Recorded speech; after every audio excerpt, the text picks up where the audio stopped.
இது இயலாதவர்களுக்கு நான் சொல்றேன், முடிஞ்சவங்க இரவு முழுக்க கண் விழிங்க, முடியாதவர்கள் இரவு 3ஆம் காலம் அம்பாள் சிவபெருமானை பூஜித்த காலம் இந்த 3ஆம் காலம் தான்.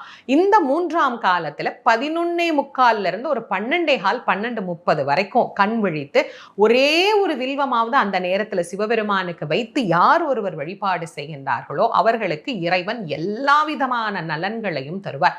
பொதுவா சிவராத்திரி விரதம் எப்படி இருக்கணும் அப்படின்னா, நம் மனதிலே இருக்கக்கூடிய ஆணவத்தை எல்லாம் அகற்றி இந்த விரதத்தை இருக்கணும். நான் செய்கின்றேன்.